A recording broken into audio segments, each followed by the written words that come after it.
Welcome to Tsunami.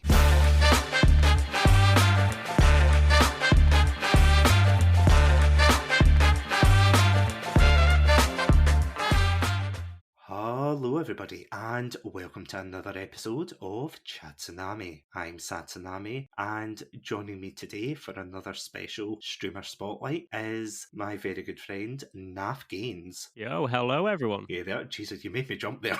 Sorry, I'm just ready to go. I'm raring. Yeah, how are you doing today, Naff? I'm doing good. It's been a busy day as most of them are right now, but it's been a good day. It's been productive. How are you doing? Not too bad. Pretty much the same. Just glad it's Friday. Well, Friday as we, record this. Probably not a Friday when we release the episode. So I apologise for getting people's hopes up who are listening to this, going, "Thank God it's Friday," and it's like, wow, he's really busting these out fast. Wow, yeah. Instant turnaround. That shadow editor I've got, just fantastic. Yeah, it's just sweating. It's like a Simpsons episode where it's like the animation is live and Oh yeah, it's a really big strain on the animator's wrists.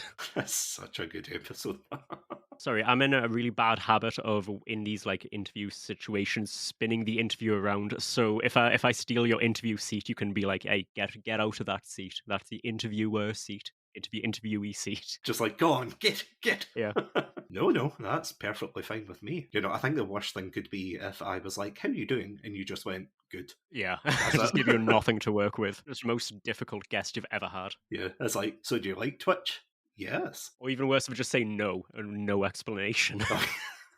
It's like, have you ever seen that? It's like the Liam Neeson improv sketch. Oh yeah, and he wants to make it dark. Yeah, it's like, but every time he's coming into the quote unquote flower shop and he just keeps saying, "We're closed."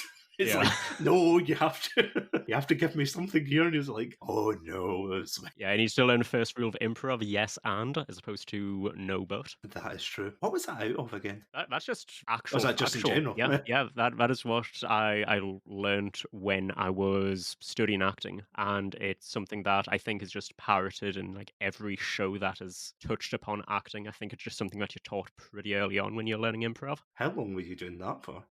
So I started doing acting during my GCSEs. So what, age 14, go 13 to go 14 go, when you start GCSEs, and then you finish just before you turn 16, and then I continued that on, got a BTEC level 3 and then a bachelor's in acting. So 7 to 8 years in total, I think. I have to admit, for my school, our acting department, or rather our drama department, was not very good. So much so that there was actually a class where the teacher just didn't turn up. So all of the kind of unruly and misbehaved kids decided to root through the props. And for about 45 minutes, we got to see them all dressed up as Wizard of Oz characters. I wish I could say that was like an exception, but I think that's the universal experience of the acting departments and acting teachers. Like there was one class where the teacher just didn't show up, and he was like, "Oh yeah, I was buying Bob Dylan tickets," or I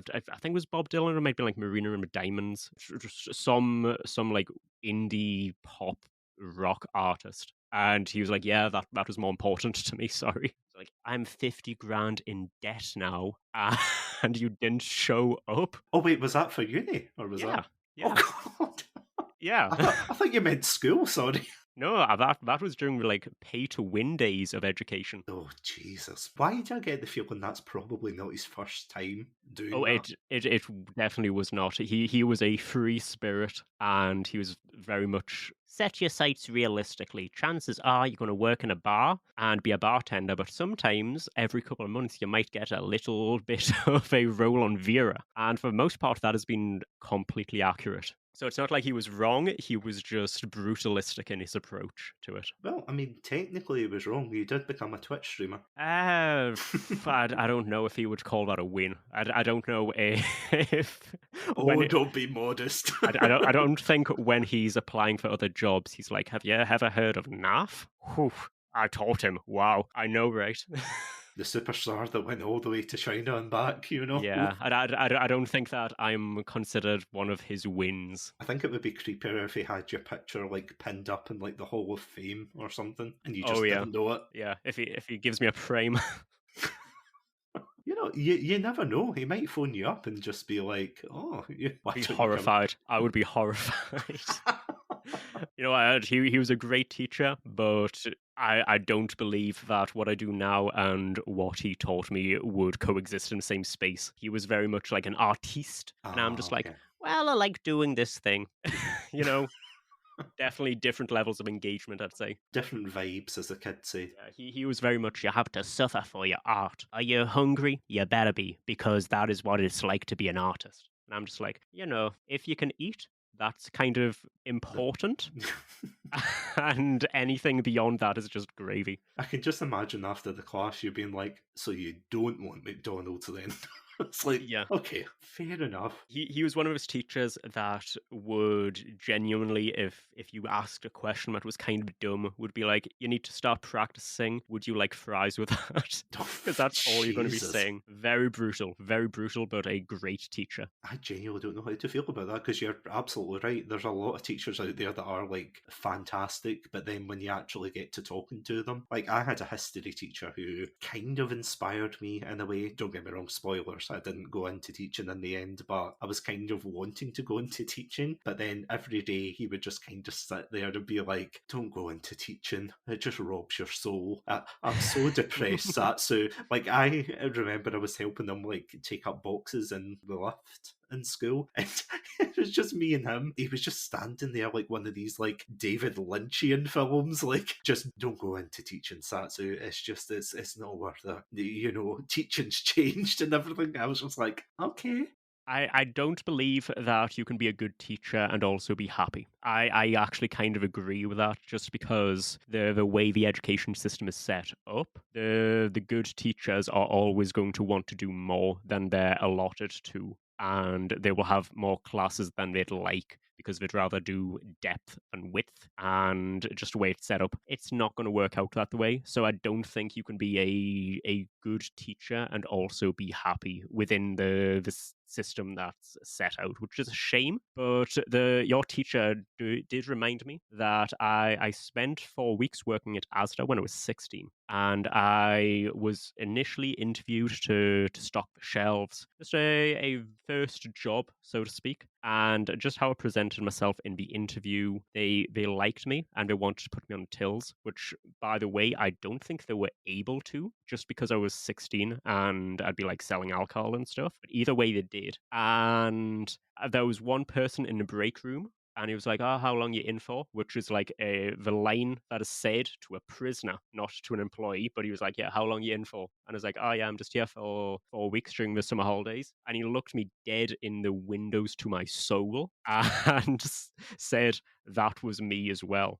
It's been 8 years." And he didn't try to sway my decision. He didn't say leave. He just said, "That was me once.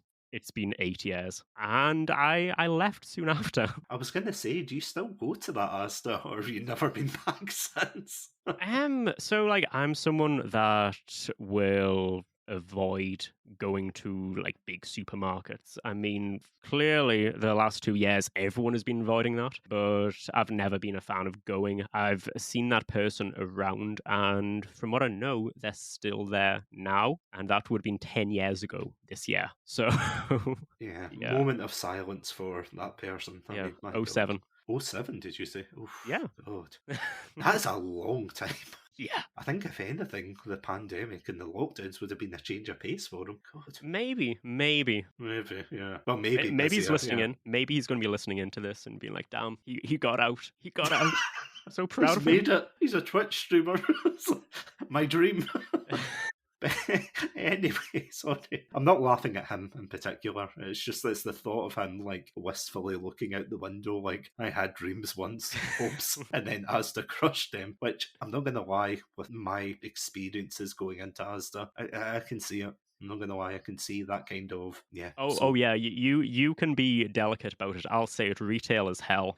oh yeah, I think next to teaching, retail is probably the next one that people, or most people, say I do not enjoy that job, because I think the closest experience I got was I volunteered at it was like a charity shop, and even then it was like the amount of people that just cause beef for no reason, and I'm like, if this is what it's like for a charity shop, I honestly cannot imagine what it's like for supermarkets and things like that, or Did you have people trying to haggle for like a cheaper seventh hand scarf? well, would you believe it? We had a guy who came in and he gave over £20 for, I can't even remember, he bought like a small trinket, which was like, I don't know, 70p or something. But then as soon as he got his change, he started asking for his £20 note back, but he would want his change. He wanted to give him his change, but take the £20. Oh, that's a scam. That's a scam. The secret is to that is they will pay for something, ask for the money back, and then ask for money back in a certain amount, hoping that eventually you trip up and give them too much. Ah, okay. He was very confrontational about it, right? Not to me personally, because I think it was another case of I don't think I was old enough to work the tills, really. But I was only there for a set amount of time, so it kind of didn't make sense. So I was like kind of helping, stock the shelves, make sure it was tidy and everything. And yeah, he just stormed out. He had an argument with basically everybody in the shop, and then he stormed out, yelling, can I just say, yelling in front of a charity shop, I will never shop here again. It's like, okay, Shakespeare, you go. Yeah, I think the secret is to that is just cause enough of a fuss to where Yeah. the employees like this isn't worth a fight. Just take everything. Yeah, if there's any retailers out there listening to this, yeah, be careful of Yeah, people like that. they definitely have not closed it out the podcast because they were like, "This was my escape," and now they're bringing my life into the podcast, into my escape, my safe haven. This is just like your villain origin story, isn't it? One of many, one of many. Of course. Yeah, so going back to Twitch and leaving behind retail, to which I think a guy listening to this from the Asda staff room is just like, oh, thank God. It's either that or he's turned off by now. But anyway, Now he's put his finger through his phone, hitting the plus 30 seconds button so many times. Just next, please. yeah, I'm actually going to check the papers like the day this comes out to see if there's any local man arrested for causing a fuss and Asda. It's like, oh, he was listening to chats and now it's like, hey, it's me. Ta-da. But yeah, going back onto as I subtly alluded to you, of course, being on Twitch. I actually remember. Do you remember the first stream that we met on? I want to say that was probably a Doki Doki stream if you met on mine, Yeah, and I want to say you were probably doing like Red Dead Redemption 2 at that time. I think it was even earlier than that because I used to do co-streams on a Friday with one of my friends, Green Shield 95, and we were playing through Pokemon Emerald. And I don't know if you came through from a raid or you just happened upon it by chance, but I always remember that you coming in, and at the time, of course, I think you were living in China at the time, and saying, oh, it's great, you should pop by my stream. And can I just say, this is like a admission, I don't think I've ever said this to you, but you were the reason one day that I didn't manage to get my garden done Really? because I kid you not, I remember after that stream, I remember following you right away, and I have to admit, not in a bad way, but when you said that you were in China, I thought you meant you were, Chinese. But when I came Okay, on, yeah. I was like, ah, different. You must have been really confused to I see this was, like I was like, blonde bearded dude who was clearly English. yeah, I was like, huh, okay, interesting. Plot twist. But yeah, it was I popped into your Doki Doki stream, and I remember that was definitely was it your early days of streaming? Doki Doki was my first series, and it was Ah, okay. my third or fourth stream. So before I did Doki Doki, I did two just chatting streams. I only did the second one because the first one I didn't finish my project. So essentially, what happened was I had been teaching in China. Lockdown happened. I was teaching online. Then the school started to open up again. And I had a friend over there who was also streaming. And I was like, I've got all the equipment to stream because of online teaching. I don't know what I'm going to do with it, but I'd maybe like to start streaming on Twitch. And one day we went go karting together and got a couple of bevs in afterwards. Then I was like, you know what? I've got a D&D podium I need to build, and I'm a little bit inebriated. Now's a perfect time to do my first stream. And I A, was a little bit too inebriated to finish the podium, that stream, and also I didn't have all the power tools necessary to finish it. So that was my second stream. After that, there was an issue. There was a game I wanted to buy on Steam specifically to stream it. I can't remember what it was actually, but I know that buying games over there was difficult because I had pretty much wiped all my English money out getting to China, and then I just didn't really care about filling it back up because I didn't need it at the time. So I had to get like a Chinese person to gift the game to me using their Chinese bank account to pay for it, and then I'd pay them back. There was something wrong with it though, and I couldn't buy the game I wanted. So I was just going through my library, and I was like, you know what? I've never played Doki Doki. It could be good, and if it's not, it could just be like a little bit of content. And I did it. And I remember specifically the first time I did it, I was streaming for like 20 minutes, just non-stop talking, voicing all the characters, as big as I am when I do the visual novel stuff. And then someone who is watching to this day came in and was like, yeah, your mic is muted. Oh, But then during that stream, I met Midna, who then introduced me to Captain Hart, even. And then I believe Captain Hart raided you, which is how I came into your stream. I think that is from atom to fully formed yeah. human between us. Yeah, I just like going back to what I was saying before. Like, I remember being in one of your Doki Doki streams, and initially I remember thinking, right, okay, I'm going to pop in for a couple of minutes, and then I'm going to go outside, I'm going to cut my grass, I'm going to get shit done today. I spent like a good, I think, half hour to an hour just watching your stream because of like how energetic you were. All your voices were amazing. I think because you dropped like a Yu-Gi-Oh reference in there at one point, I was just like, oh yeah, this guy's awesome. It does sound like a bit of a brag, but I have been told that I'm frustrating to have on a second monitor because like people try to do work and then we'll just end up watching the second monitor more than they're meant to, or they'll just like lose track of time, which is a great compliment to receive. And I like to think that that still is the case now. Nope, can definitely confirm that. Yeah, I'm not just saying that because you're on. I genuinely, like, my grass was like Jumanji levels. By the end of that week, I was like, God damn it now. Yeah.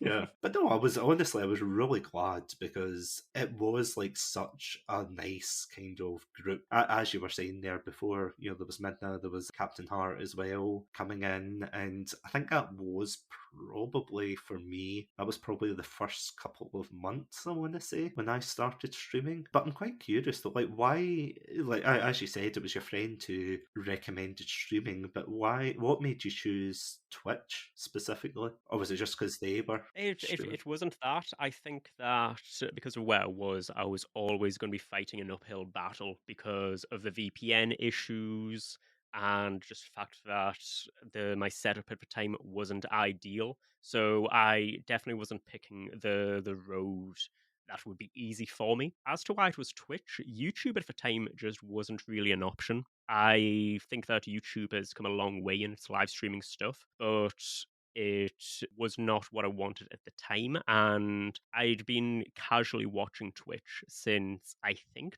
2013 anyway. And I was like, this is just what I know. And I kind of understand the culture more. Whereas YouTube, my issue with YouTube, and that still is kind of a case today, is that you can't really make your mark on it. Whereas Twitch, you can have your emotes, you can have your panels, you can create a bespoke experience for you. YouTube's getting there, but it's not there yet. And I think without a great overhaul, it's not going to get there. And what are the other options? I think Mixer might have been a thing at the time. Dodged a bullet by not going to Mixer. Trovo was just getting set up. It would have been easy to stream because that is Chinese owned, but I just for whatever reason was like, yeah, I'm not gonna to do that. Yeah, it was just a way to pass the time, and also I thought push comes to shove, maybe the school will shut down again. It'd be nice to have something to go back to and something to potentially be a gateway to getting enough money to get me out of the country if needs be. So I take it Billy Billy wasn't an option either then. Um, you say that. I think I might have looked into it. I looked into potentially doing it on a Chinese app, but also, and this is not so much my content now, but I used to take questions about what life was like over there, and a small part of me was like a little bit paranoid because I'm very candid in how I speak about like life experiences and stuff, and a small part of me was like, it might not be the smartest idea to do so on a website that might not be as secure as Twitch. I mean, that's fair enough. And even on Twitch, would you say, though, like on Twitch especially, like it is kind of wise, I suppose? I know this sounds like obvious PSA, but it is wise to kind of draw like a line for how much you share on stream. I think I play it looser than most people, but that is a line that is individual to every single person. And just because I draw the line 10 feet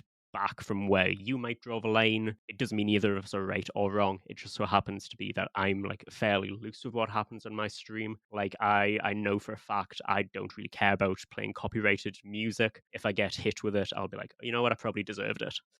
And beyond that, I go by like artistic impulse because this isn't something that I necessarily see myself doing forever. It's just something that I want to do while I am this person that I am right now at 26 years of age. I mean, that's fair enough, though. You definitely, like, going back to what you were saying about making your impact on, like, YouTube and things, it is safe to say that you've definitely made an impact on your corner of Twitch. Yeah, like one of the coolest things I think about Twitch is that when you start making friends on Twitch, you can see parts of yourself bleed into them and you can see parts of them bleed into you. So whether that is maybe a greeting that you do or like a channel point redemption that is inspired by someone else, you can kind of track when ideas come from and all the ways it's spouted off. So one of the first channel point redemptions I did was positive affirmations, and that is still there to this day. And it's just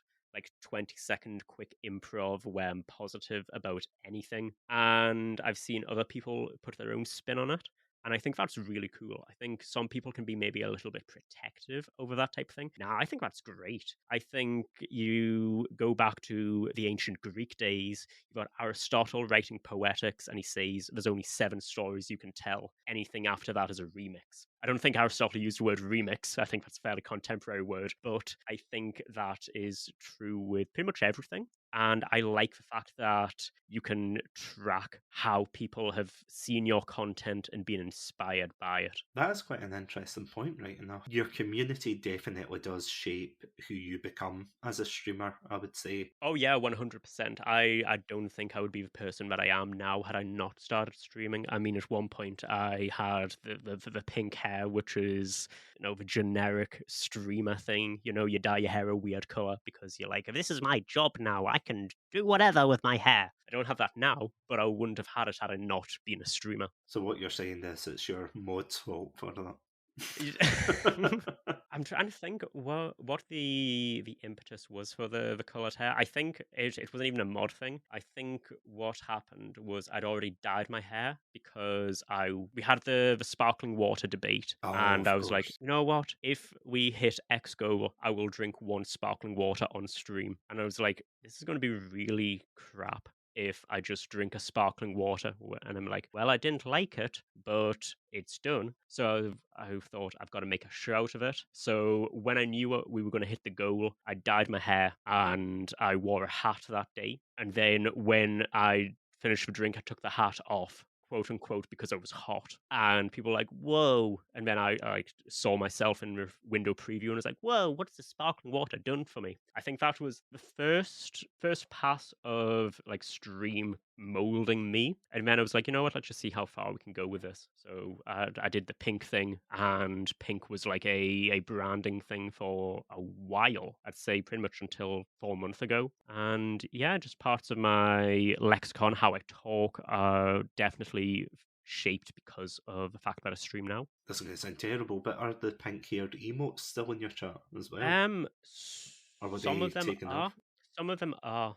So Better Twitch TV, the extension, those emotes are still pink because I've got something like 20 of them, and it would take forever to A, recreate them, or B, edit the hair color. And also I kind of like the idea that it represents the story to get to where I am now, as opposed to I've just popped out as the streamer I am here and now. I like the idea that someone could go back and kind of like see that progression. Because I have to admit, and I mean this in the best way possible, but your streams have never been static in terms of how they're developed. Because, I mean, from your Doki Doki stream, your personality, of course, and your acting chops, as it were, they absolutely shone through. And that's what caused me personally to think, wow, this is a really engaging stream, and it was great. And then throughout it, as you said, there was the positive affirmations, you had new transitions, which were absolutely fantastic. And it has, honestly, from what I've seen, it just keeps growing and growing. I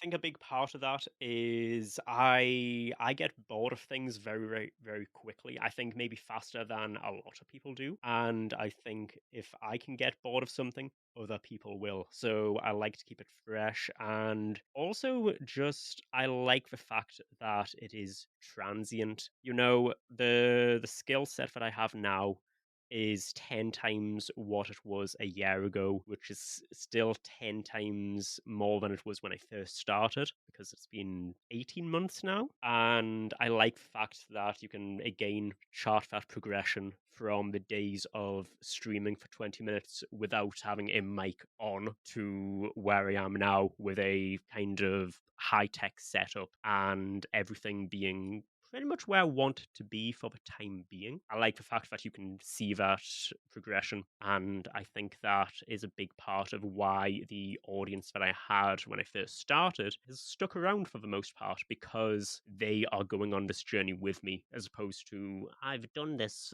for 18 months and I'm still the same person. I've not changed. And I completely put my hands up and say not every change has been good, and I know that there are some things that I've done that have probably not worked in a way that I've wanted to, but the process of making it I enjoy so much. I don't mind too much if I miss every now and again. I mean, to be honest, especially with Twitch, it is just a case of trial and error, isn't it? hmm And because the website molds a person and vice versa, you can really just make your own path.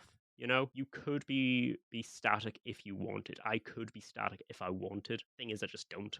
Considering the amount of things you do to include your community and everything, because I think I've said this in the episodes previously, so I'll sound like a broken record here, but one of the big parts of Twitch is definitely trying to build up a community to Mm. watch you, and I know you do an absolute fantastic job with kind of engaging viewers with, as you said, your positive affirmations, the channel rewards and things, getting them to get involved. But there is this misconception that you can just go on Twitch and, as you said, like remain static and just be like, okay, guys, we're going to play. I don't want to name a specific game to call someone out. I mean, I will say it because my sidebar is filled with it. Elden Ring, maybe. Of course, yep. You mean that small indie game that came out a couple of weeks ago? Yeah, Well, only I'm like one or saying two people are playing it. I actually saw someone that I follow play it, and I was like, oh, I wonder how many people are watching them. And it was like, probably a handful. And again, that's not a slight against them, it's more a slight against the interest, I think. Because I think everyone's probably interested in playing it Mm. today. Then I said a couple of weeks ago, like by the time this episode comes out, it'll be a couple of weeks ago. Yeah, I mean, have you tried it yet? Elden Ring, I have not. So I've never played a Dark Souls game. I've never played Bloodborne, Sekiro, and I don't think it is for me. It isn't a game I'd want to stream even if I did enjoy playing it, just because it is a very heavy game in the concentration needed and the story. That's not really what I'm about. I'm more about gaming as a backdrop for, doing these sketches with chat or these deep conversations, and the game just happens to be a secondary, So I'd rather play something like Jump King, Monkey Ball, Pokemon, where the game can be a focus, but also take a backseat if necessary. I remember, and I think you were in fact, no, I know for a fact you were in these streams because we had the big tofu debate Mm, in the Red Dead Redemption 2 one. I don't know if I want to bring that up in this. Yeah, long story short, I have a very controversial tofu opinions. Hashtag cancel Satsunami. No, please don't. Yeah, in that particular series, I think I played it for about 6 or so streams, and I always remember getting really burned out with it because I was like trying to get through the game, and I was kind of thinking if I don't get through the game, people aren't going to be interested in it. yeah. So it's like you're saying, you have to kind of split your attention between the game itself and the chat. So I'm in the same boat. I love playing games like, Fall Guys or even Sonic, or games that I've played before that don't require as much attention, so that you can bounce off the chat if anything's going down, or kind of keep it casual, because the amount of times where I've seen like a game like Warzone Mm, yeah. or the sweaty streamers, Mm. you know what I'm talking So, about. like, the stream will be silent, That's the exact one.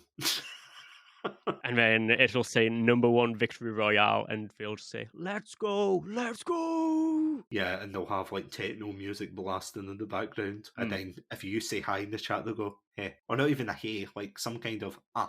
noise. And you're like, what was that? I think it's just for me, I think that that type of streaming definitely does have a place, but to it is a lot easier for me to consider myself an entertainer than a gamer, and I think to focus your gameplay on, sorry, to focus your stream on high level gameplay is brave, because that is something that's going to ebb in and out. And let's say, you can be absolutely cracked on Warzone. The next Call of Duty comes out and it just doesn't click with you. It's like, what do I do now? Because I mean, I think that is like one of the dangers of, because for the most part, I do talk to people who are variety streamers, yourself included, hashtag variety streamer gang. But at the same time, if you're playing a particular game, like say Warzone or Halo, or even I've heard people say Team Fortress as well, and then you change over to like another game, or the mechanics completely change, it is just going to throw them off their game. Mm. And something that, as you said, they might be like amazing at it in their heyday, and then a month later the next one comes out and they're just back to the bottom again. It's the opposite of, what's that meme where it's like, started from the bottom, now we're here? Oh, was it Macklemore, or was it, Like no? It possibly. was Drake. It was Drake that Oh, did was it that. Drake? Yeah. Yeah. Yeah, it's like the anti-Drake. It's like Mhm. started at the top, now we're at the bottom again. You're That like, was my experience with. I used to be really into Call of Duty. This was when I was maybe 15 years old. So Black Ops came out. I had like a 6 KD ratio and 14th prestige, which was one of the highest you could get. Then Modern Warfare 3 came out. Just did not click with me, and I just hated it. And I've not really got into a Call of Duty game since. I mean, Call of Duty is one of those series that, unlike Halo, where although the kind of gameplay's changed, it's still the same game, relatively. Whereas, and I probably pissed off a lot of Halo fans saying that. So, if we get a lot of comments on this, Naff, it'll be all the lovely Halo fans out there. They're Just like, engagement farming, engagement farming. exactly. Your Call of Duty, overrated. Yeah, come on, bring the engagement. No, I'm not kidding. I know what you mean. It's like for Call of Duty, especially for a game series that comes out every, year, every 2 years. Well, it's kind of in flux just now, but a game series that's so frequent and it keeps changing the landscape, the gimmicks, the historicalness of it, whether they want to be or they want to be futuristic, I can totally see what you mean. It would be really hard to keep that consistency. And I have to admit, I don't know if you've seen those YouTubers, the ones who are like, their whole whole identity is built on like Call of Duty leaks and things like that. Okay, yeah. And then they have to like the Brendan Fraser meme where it's the Mm, eyes and it's like they have to pretend that they're so interested in the next gold camo yeah. for like Vanguard. And they're like, oh boy, I can't wait. And as soon as they turn that camera off, they're about to cry in a dark room. Yeah, Treyarch's like, it's time for your 3 a.m. new trailer drop. And it's like, ah, yes, Treyarch, okay. I wouldn't be surprised getting the email like, ding dong, you know what time it is. No, Treyarch, please. So I take it you've never been inspired to do Call of Duty on the stream then? If I did, it would be a backdrop. Like I think the modern day equivalent would be streaming Fortnite. And to be fair, I've thought about doing it because I actually enjoy playing Fortnite. I just think that it doesn't match what I want to do right now on stream. But I wouldn't be against it. The thing is, as you've said, I'm always in flux. I'm always transitioning from one thing to another. I don't know what I'm going to do 6 months from now. I don't know what I'm going to do 2 weeks from now. I barely know what I'm going to do next week. So I'd never say never, but it's one of those things where the only thing I can say is that I can't guarantee I wouldn't do it. That is just the state of Twitch, I suppose. And I know I said that before, but with a lot of streamers, especially from when we both kind of started out, because did we start relatively at the same time, like a couple of months apart, or was it? June 2020 is what I say is my start month, or like July 2020. I think you were a couple of weeks before me. Yeah, I think I was in like late March, early April, maybe. You were affiliate when we met, and I was not. Right, okay. So I'm just thinking of like when we were starting out, and I know it sounds weird to kind of reminisce because it was only 2 years ago. mhm. It's like, back when Twitch didn't have permanent ads, there weren't as many hate raids. I'm only kidding, there probably was, but it's just weird how it has changed. Like, do you find that as well, that a lot of the streamers that you used to follow and talk to are kind of like slowly disappearing? I think there has been like a changing of the guard where a lot of people that I used to hang out with have maybe like fallen away from Twitch, but I think that is a healthy thing, and I think that's for the most part kind of good. Like I say on my stream that in an ideal world, everyone in the chat is doing so well and is so busy that ideally they might not even have time to come in, and that's completely fine because it means that they're doing great outside of Twitch. And I think that when we started, Twitch a lot was for a lot of people an escape from the this new world that was burgeoning at the time. And as we're coming out of it, the streamers that are continuing to stream are maybe a little bit more permanent and are a little bit more resolved. And for the most part, I think that it's a good place. I think that if you live on Twitter too much, you will doom scroll and you'll see people say it's the worst website on the internet. It's not that bad, all things considered. It's just a consequence of being so connected and being able to get opinions from all over the place. You think it's bad. Honestly, I don't necessarily like a lot of stream culture, but if I was so against it, I just wouldn't be streaming, you know? And I think I've done a pretty good job of cultivating the people that I hang around to where I'm happy with where things are. And I'd say that there have been times when I've been streaming where there's been a little bit of a, let's say, a blip where I'm not too happy where my direction is going, and I've managed to circumvent that in some way, and it's good now. Just kind of bouncing off from that, what would you say are the kind of main challenges that you found just when you said about certain aspects of like the streaming culture and things like that? I think the big thing is just you don't need to be combative. I think that if you are on Twitter, you're going to see some really bad takes. And I think that by engaging with that, firstly, you're just pumping up whoever has the awful take. And secondly, it's just you're two people at an impasse that are just getting more and more dug into your opinion, you know? So nowadays my new thing is whenever I see a bad take on Twitter, I just post a picture of Sonic in like comic book form and he's like on the ground and Shadow standing over him and he's saying they're beating your ass in the QRTs just because that is my way of saying I don't approve of this, but I also don't care enough to engage with it because I'm not in the business of changing opinions. That's been just ideal for me. And then you just block with abandon, ban with abandon, and you can cultivate a feed that is pretty healthy and varied, but healthy. I do think though that there is almost, especially for new streamers, there is almost this kind of need for like validation, especially when like you're setting out to, make a name for yourself. And where better a place to start doing that, obviously, other than Twitch, but you have to look at other like social medias, and then you end up looking at Twitter, and you're not wrong. I'm going to be honest, you're definitely not wrong, because Twitter, although I do agree it's not the worst place on the internet, but it is definitely a place that is, I mean, especially for like streaming, but again, this could be said for any social media, like Facebook or Instagram or things like that. It's quite hard to, and I don't know if you've ever felt like this in your kind of early days, but it's quite easy to try and compare yourself to people who are like on the same level. Yeah. That's not a stream problem. That's like a human problem. I think that you can approach it as a streamer or you can think business owner.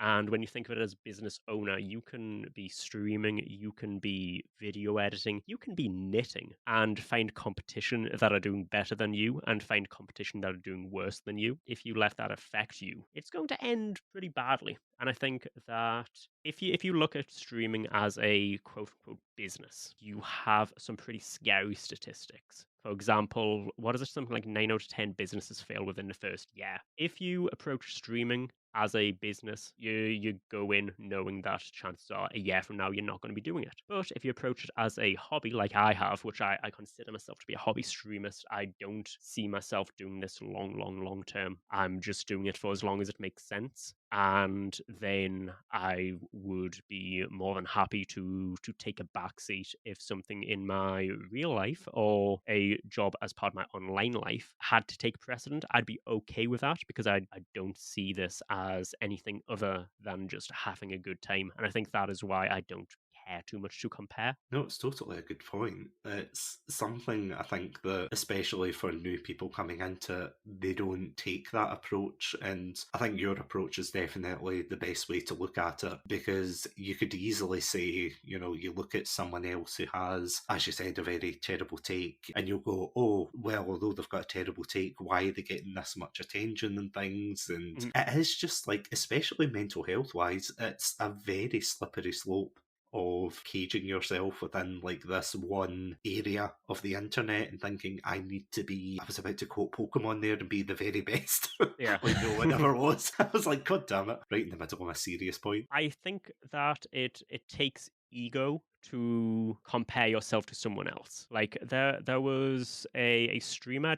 I assume that you probably know them because you are friends with Captain Hart. But Samaras, do you remember Samaras? Oh yes. Yeah, Uh-huh. so he's doing amazing stuff right now, and he's like achieved loads of his goals. He's doing good stuff. I think that his approach and my approach are two very different things, but his approach makes sense for him. If I were to look at his success and think I want to emulate that, what I'm essentially saying is I can be a better him than him, which is not true. I think that if you compare yourself, that is an ego thing. And if you completely imitate someone, you're either not going to get the success that you think you're going to because you're not being genuine, as where they are doing that out of a genuine want to be that way, and you're essentially saying I understand what that person's doing and I think I can do it better. And I think that's a really toxic way to be. So yeah, I've always just followed my own artistic impulse and iterated as opposed to imitated, and it's worked out as well as I've needed it to.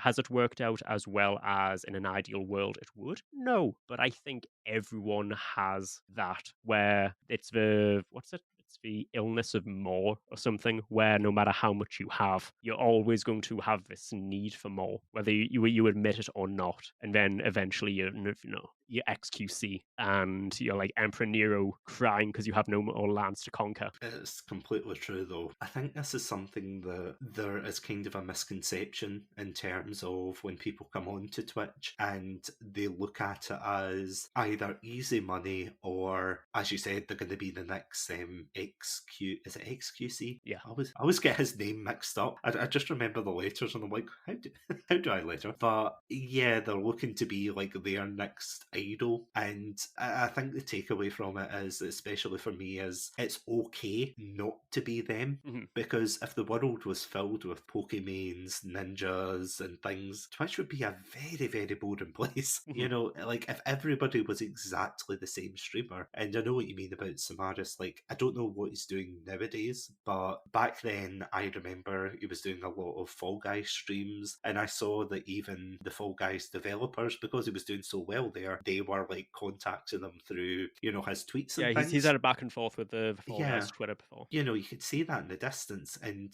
you think, wow, that's absolutely amazing. But at the same time, I see exactly what you mean. I've seen streamers who easily, they'll sit down on their chair and for about 5 or 6 hours, they will just stream non-stop. For me personally, unless it's like a stream I'm really getting into the groove of, or I'm streaming with someone else, because I feel as if streaming with someone else takes the kind of burden off a little bit. But if you're streaming on your own for 6 or I think 12 hours, was the most I ever done, and I've done that once, never again.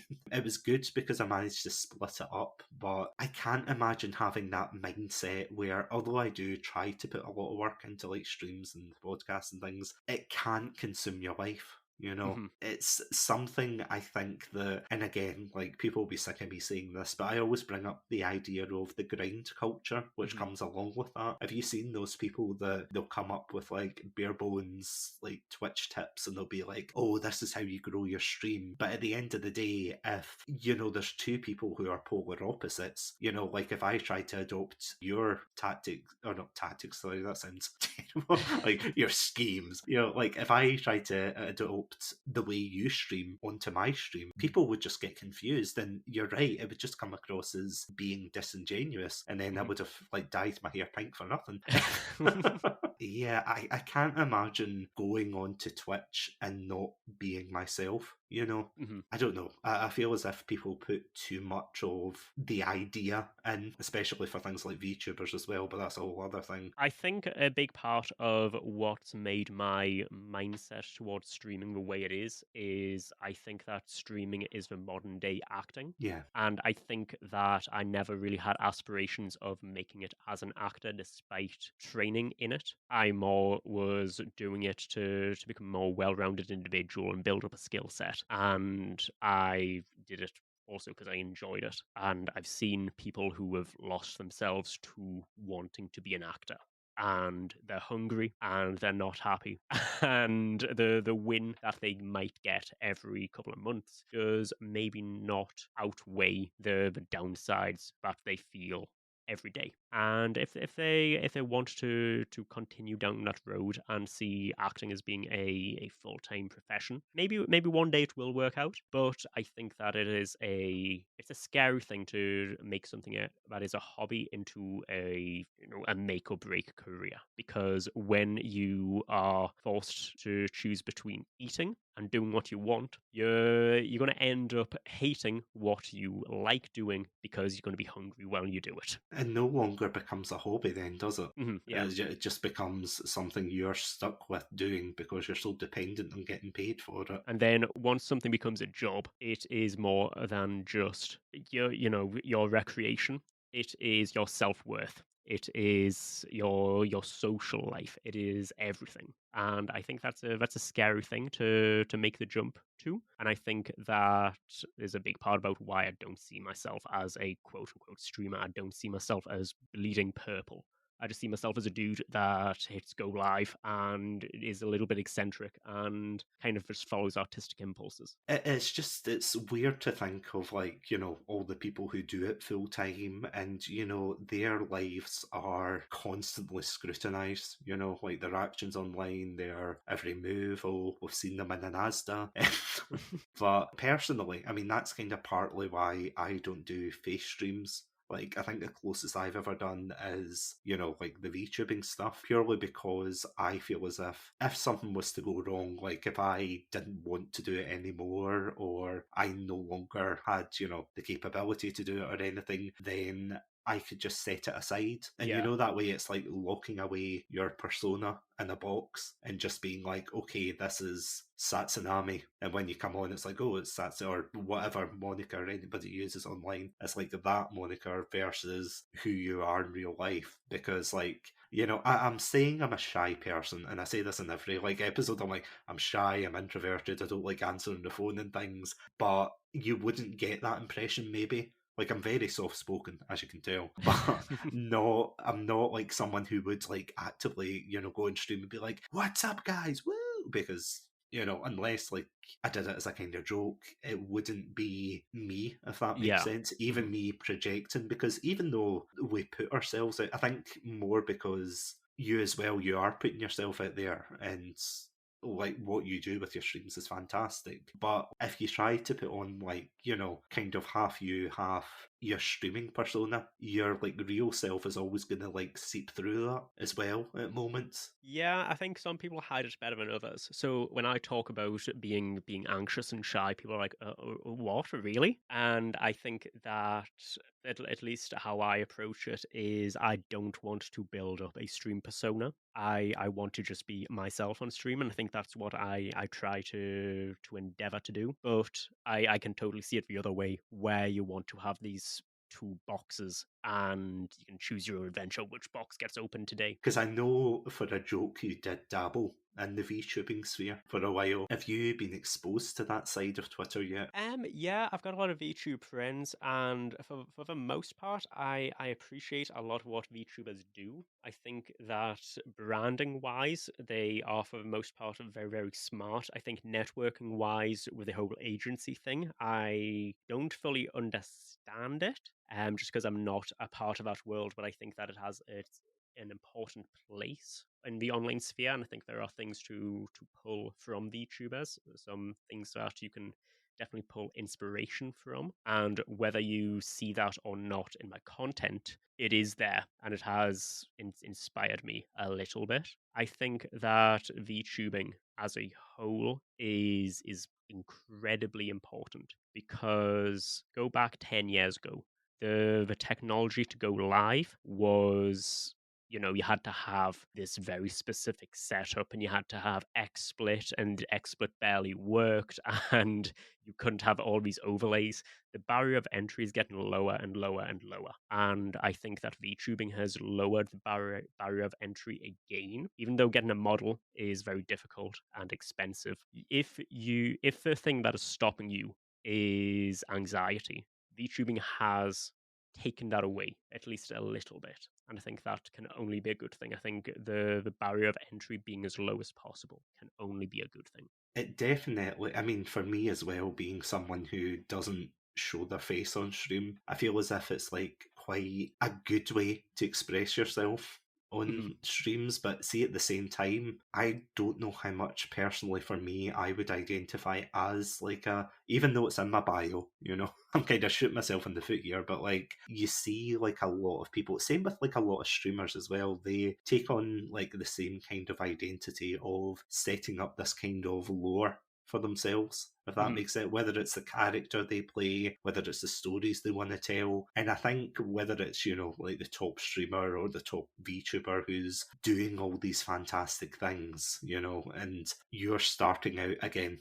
to quote Drake, the philosopher of our age, starting from the bottom, and looking up and being like, wow, it's so intimidating. But what would you say to, and again, I always use the example of Little Timmy, the aspiring Twitch streamer, but what would you say to like anybody wanting to start streaming?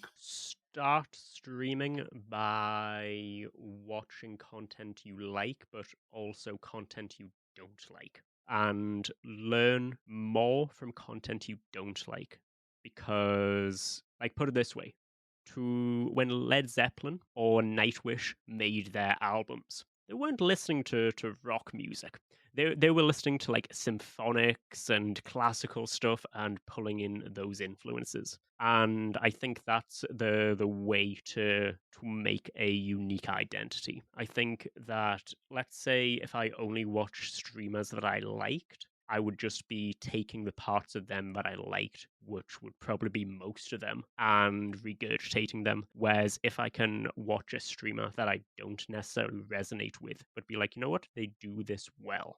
And then I can pull that in, and then I can pull, X, Y, and Z from this person, ABC from this person. Then I'm getting the full spectrum of things you can pull into a stream. And I think that is the way to go any artistic endeavor. And that's what I treat this as. I treat it as an art. And I think whether you're making music, whether you're doing drawings, whether you're making clay or just streaming, go for a variety of influences, and specifically ones where you don't like the result, but you can find things that you do respect. And I mean, at the end of the day, kind of just like turning it back on you, it is all about evolution, I suppose, isn't it? Yeah, and put it this way: you've got Ludwig, who is like the number one streamer when you think about mainstream exposure and kind of pushing streaming forward. His favorite streamer, he's said it many a time, is someone who is way smaller than him. You see that in pretty much every field. If you go to like the top of music, like your favorite genre of music, ask them who their favorite artist is. Probably never heard of their favorite artist, but they have become a master of that field. They know everything about it, and they've found the things that resonate with them the most. So yeah, if I had to boil down my 7 minute rant into one sentence, it is probably listen more than you speak. Just have your ear to the ground and pick up more things than you're putting out. At the end of the day, if you aren't changing and getting better, or rather, getting better, probably not the best way to describe it, is like feeling comfortable, I would say, with Mhm. what you're becoming rather than becoming something else. So you're completely right. It is, yeah. So, in other words, less listening. Sorry, less listening, Oh, more well, listening. I'll do the 7 minutes again. I'll do the 7 minutes again if you've not picked it up. Honestly, like if you listen to some of the past episodes, I said that I think I said Sonic belonged to the Nintendo Mega Drive. So you know what? You're gonna have to edit that around that one. You're just like Sonic belonged to the Sega Mega Drive. Oh no, I left it in because I Oh, thought, no, my shame. It's like I must learn from my mistakes. you've got more pride than me, because I would have edited that in the most perfect way possible. I'd be like, this has to be imperceptible. I have to be perfect in this. Oh, speaking of editing, by the way, how are you getting on with the editing game? Because I know you've had like a lot of videos on like YouTube and things, and like from your streams, and they're absolutely fantastically done. But yeah, how are you getting It on with it it? it is it is bizarre how much that's become a thing, because I'm editing for a Twitch ambassador right now who, yeah, he averages around 1,000 viewers per stream. That's just an example of like how big he is, top 1,000 streamer, easy. And he is the head of a team of, at one point, like 6 editors. I was the most junior editor on that team. I'm still on equal footing to them. It has just become such a thing so quickly. And I think a big part of that is I pick up things pretty quickly. And like I say, I listen more than I speak. So I have really refined my art. And a big part of that is just like imposter syndrome when you are on equal footing to people who have done it like 3 or 4 times longer than you. You kind of want to improve your game pretty quickly, because otherwise you get in your head and like, I'm going to be exposed. They're going to figure me out. So yeah, it's become a thing very, very quickly, to a point where I consider myself to be a video editor more than anything else right now. And my official title for him and what I do for other streamers is social media editor.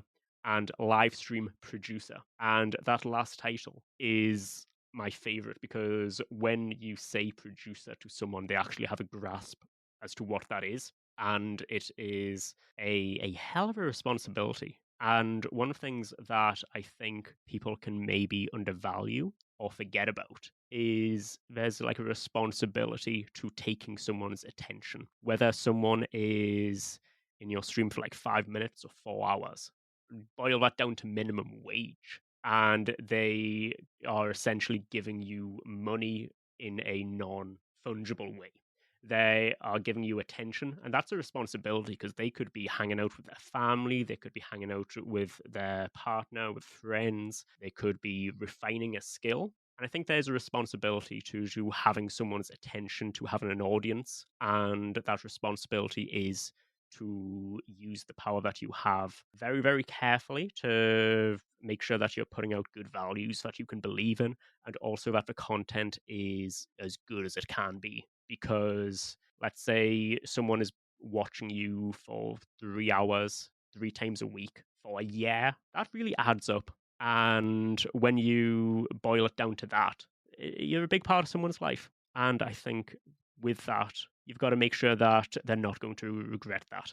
I mean, responsibility is definitely a huge thing, especially, yeah, as you said, if all eyes are going to be either on you or the work you're producing. It is really, I don't want to say daunting because now I'm putting pressure on you to be like, wow, it's daunting, isn't it, Naff? And you're like, oh, shut up. No, like genuinely, when I used to work at the escape room, that was something that the owner of the escape room said. People are coming for their birthday, they're coming for their stag do, their hen do. This is going to be something that they remember potentially for the rest of their life, and it needs to be good because that's a big thing to regret. If you had like a really bad experience at your stag do and then you get married and that marriage hopefully lasts until the natural end, that's a big commitment that you've taken. That's a big thing that you've affected. I mean, no pressure, but I think that pressure is good. And I think that is something that I do take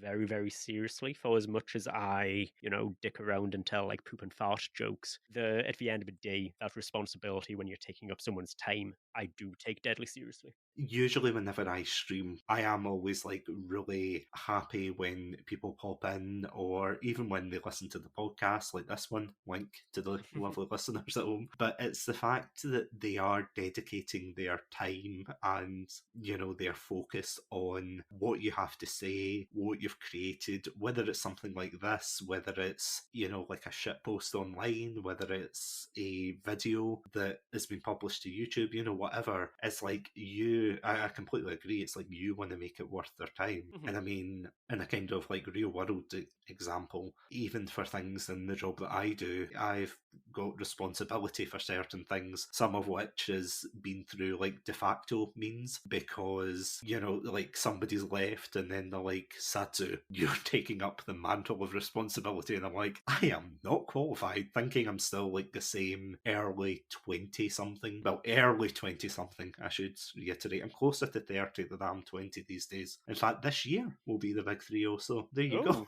Oh, happy early So, birthday. well, thank you. I feel old already. I keep joking about it, but that way it's like one day it's not going to be a joke. It's going to Mhm. be like the reality, and you're like, oh, You great. realize So, you're the only one laughing. yeah, exactly. It's like, why aren't you guys laughing? Why are you looking at my grey beard and my wizard robes? Yeah, even though I don't have a like face cam or anything, I don't wear wizard robes to these interviews. I just I want mean, to, you could have just built up the illusion like a wizard would. or do I? Yeah, You there it is. know, I'm going to just have to hastily Photoshop. The other thing is, you're taking up someone's time. You don't know where they are in life. So let's say someone comes into my stream and they're my age. That is potentially less responsibility. But if someone is younger, you don't know about their situation, who their role models are, and the type of person because they are still malleable at that age, who you're essentially churning out. you know? So yeah, there's a responsibility to it. Because I mean, those are the kind of formative years of like whether Twitch likes to accept that kids under 13 or even, 13 to 18 go on their site or not, or whether they like to turn a blind eye. At the end of the day, there are going to be people whose like first experiences and first exposure to Twitch and things, or just any social media in general, might be to, as you said, like the content you're putting out and things like that. And yeah, it is quite challenging. Like, not to get too personal into it, but have you ever had like a moment in like the stream where people do, try to, I don't want to say overshare, but just like try to talk about their day and feel comfortable enough to like vent in your stream? Yeah, it's something that I try to cut off pretty quickly, just because I don't think that it is necessarily a great thing if the person who you're asking advice for doesn't have the complete context. Because no matter how much information you give, you're not going to give the full context, and you're only going to give your skewed perspective of a situation. So generally, if someone is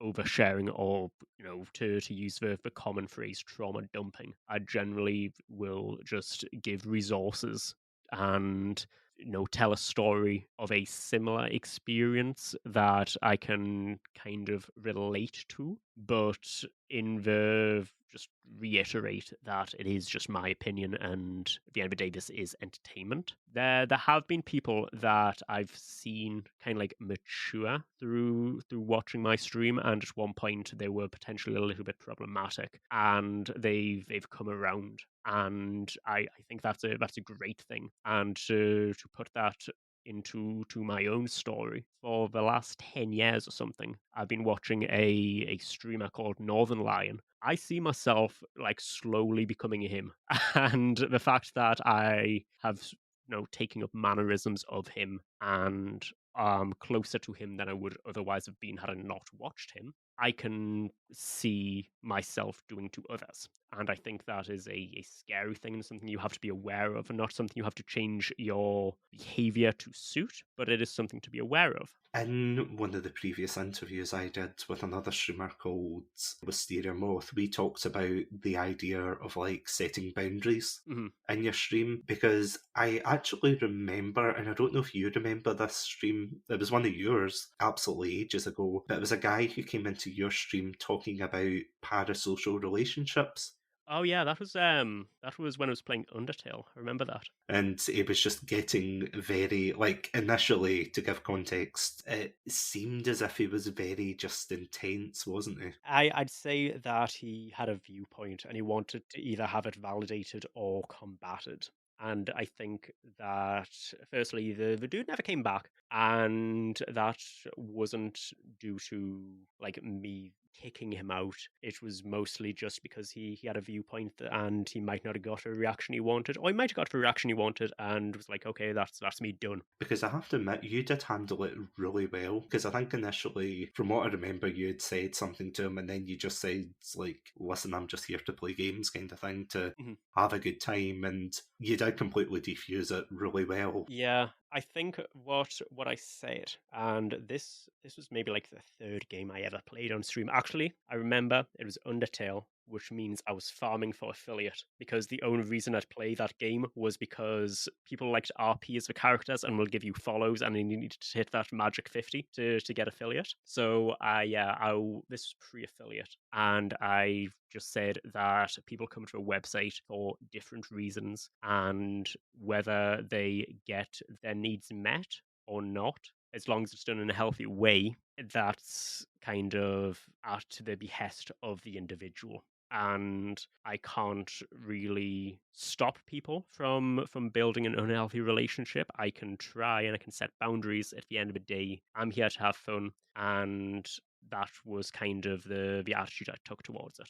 I don't think I was as eloquent as I was right there, but that's just because I think as a streamer, I've become a lot more eloquent over the years, and I've realize that words have power, and if you aren't very specific in your wording, people will kind of pull it to pieces, or you yourself will like play that back when you're in the shower and you're like, oh no, why did I say that word? Why did I use the word behest? It is true though, especially obviously with VODs and things like that, when you're listening back to how you could have handled a situation. And I think as well, although you say you weren't eloquent, like, well, from what I remember of it, I thought it was handled really well because it's quite jarring. See, when you're live, Mm, and I remember, and obviously not to that extent, but I remember there was a guy who came into my stream and they were like, oh, I'm having a bad day and everything. I was like, oh, what's up? Blah, blah, blah. And don't worry, I don't like deal with everyone like that. It's like, I'm having a bad day, blah, blah, blah. There was this guy who was like, oh, I'm having a bad day because you unfollowed me or something. Now, mm. whether I had unfollowed him or not, I genuinely couldn't remember. But it's like those kind of moments that obviously comes with the risk of streaming. But it's that kind of moment where you're like, okay, how do I handle this? Do I just ignore it? Do I ask my mods to like silently take him out the back and throw him out? Old Yeller. Yeah, think of the rabbits. To quote Mice and Men. I haven't quoted that in stream for ages, so thank you for Yeah, bringing that. GCSE English coming back to you. Exactly.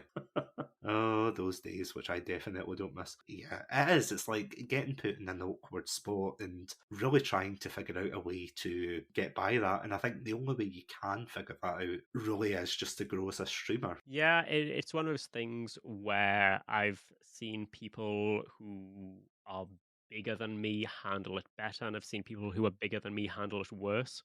And it's just about who you are as a person. I think that there are people who are built to handle that type of thing better than others, in the same way there are people who are better at dealing with drunk people at the bar. There are people who are better at dealing with people in a charity shop who want to buy a trinket for 70p and then get the money back. I think that there's just like the right person for the right situation. And I think that some days you'll shine, some situations you'll shine in, and some situations you won't. And it's about knowing when to expose your weaknesses and when to kind of like hide them away.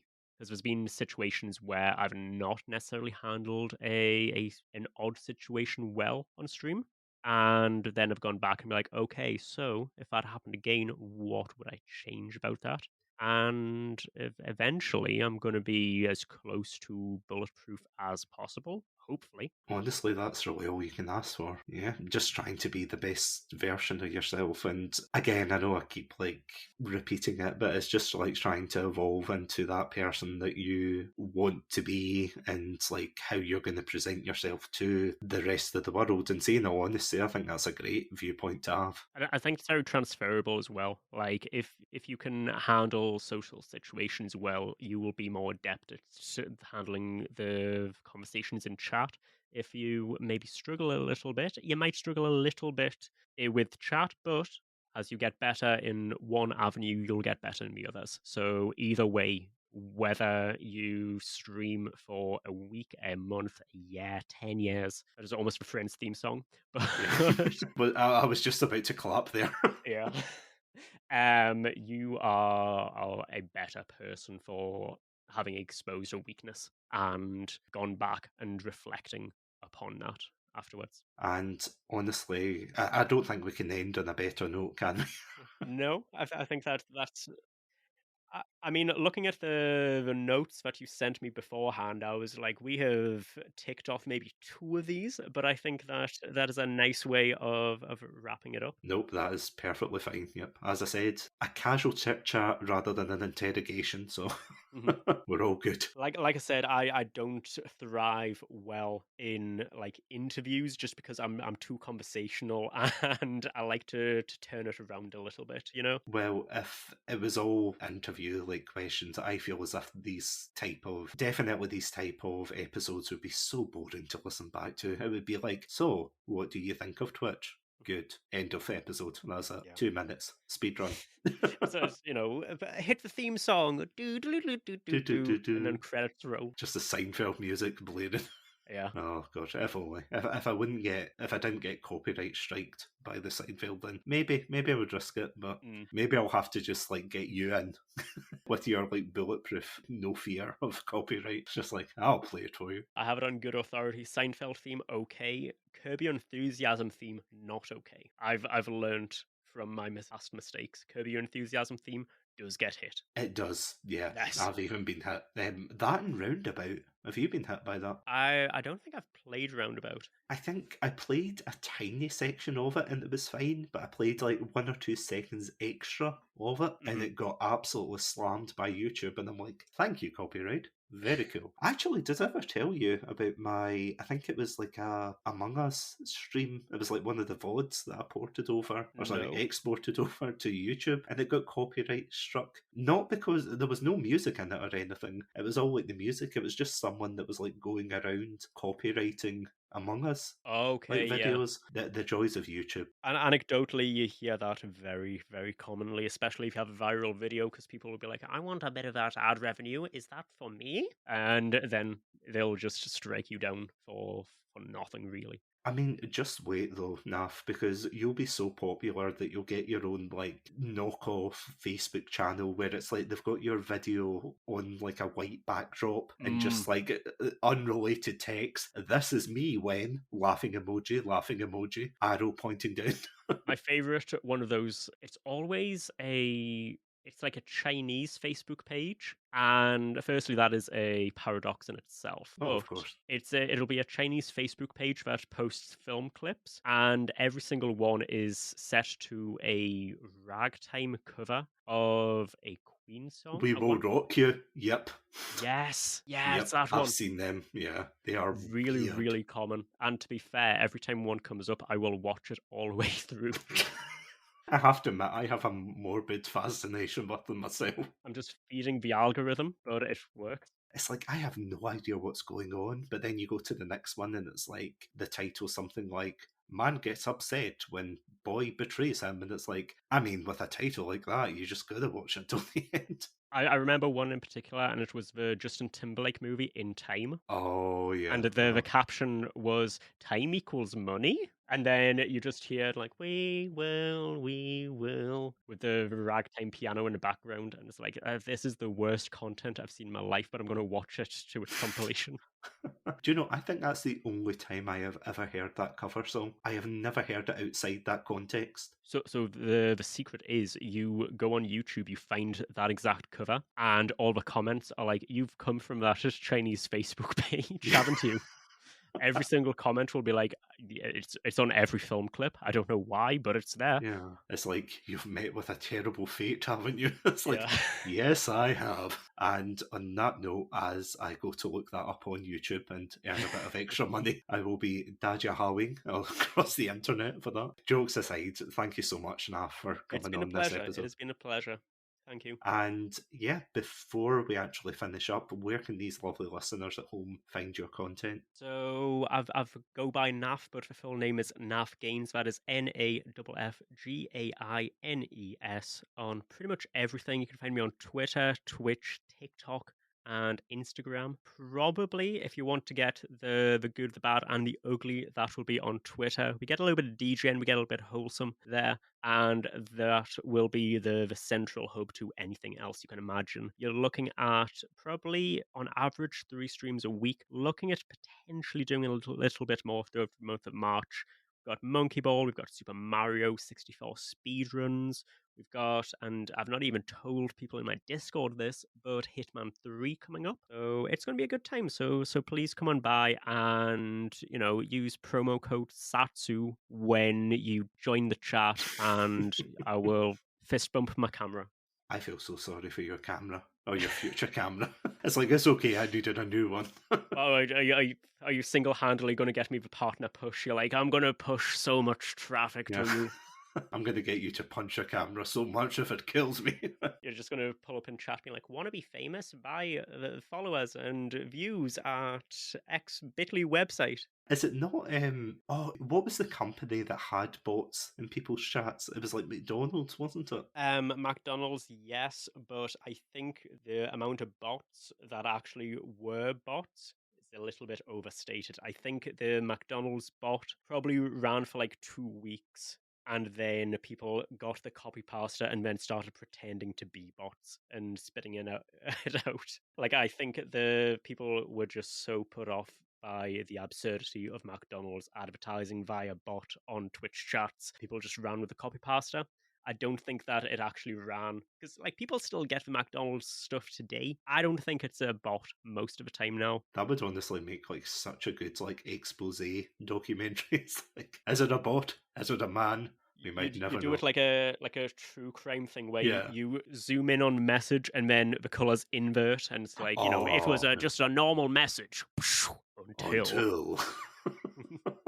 Completely off topic, but do you have the number for Netflix? I I do just not, unfortunately, I do not. damn. One day I'll probably be looking that up after this. Yeah, just hello Netflix. I've got a great idea for a new documentary. I mean, they are filled with true crime stuff, so hopefully they'll take it and actually, return my calls. They need something to fill the space after the Tinder swindler and Oh, Genius is finished going through. I haven't seen Genius, but I have seen the Tinder Swindler. I started watching the Tinder Swindler, then I started swiping on Tinder at the same time, and I was like, "This is too many things going at the same time. This is Yeah, just asking for badness." So yeah. instead of getting rid of Tinder, I got rid of a Tinder Swindler. It's either me or the PSA. It's like, Yeah, yep, goodbye PSA. Yeah, it is pretty entertaining though, to be fair. I was having a good time with it. I just felt it was too close to home for Yeah, my liking. well, yeah, I can totally see why. If you're, it's like, hey, I've got that app. Oh, so yeah, when you gonna introduce your very rich new partner that you met on Tinder?